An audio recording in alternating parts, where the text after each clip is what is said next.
อันนี้นะมันนี่ก็จะมาช้อนวิธีการดาวน์โหลดวิดีโอจาก Facebook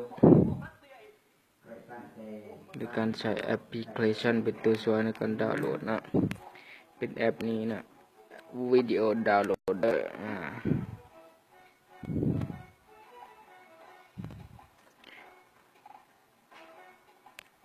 ล็อกอินเข้าไป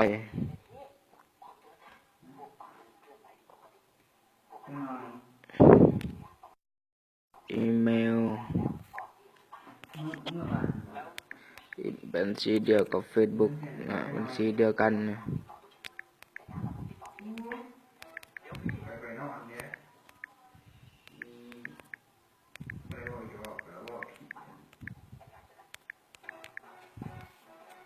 สลัดผ่าน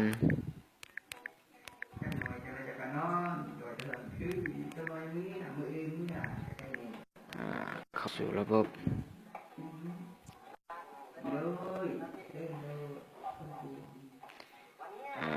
บัตรจับกระไดเนาะแอปนี้สามารถเล่นได้สามารถเล่นได้ลองเลย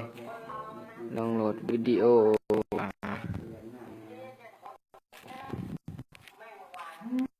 ลองวิดีโอเนี่ย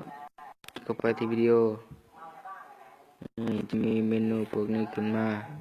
เพลย์ไปว่าเบิ้งลินวันนั้นดาวน์โหลดนะทีนี้ซ้อนดาวน์โหลดคลิกไปที่ดาวน์โหลดนี้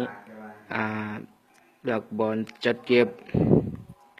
เอาที่ดาวน์โหลดยืนยันชื่อจะเปลี่ยนกันได้เนาะชื่อเลยเนาะตกลง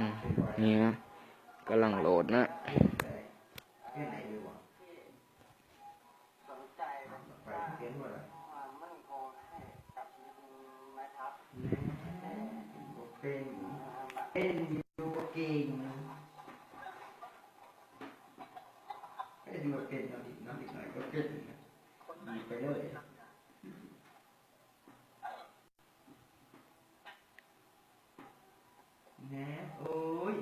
ถาจนมันสิแล้วเนาะถา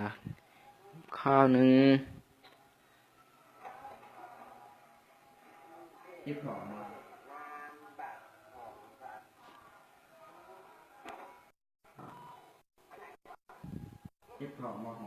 กำลังโหลดนะ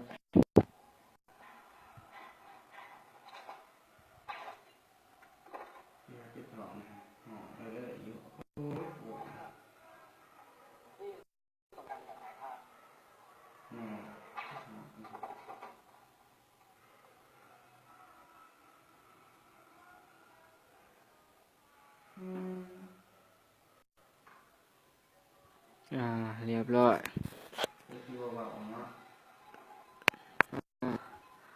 มาเบิ่งกันนะ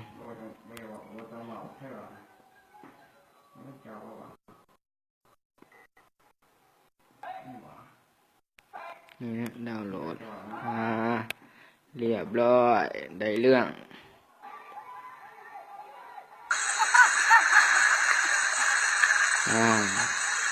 จบสบายง่าย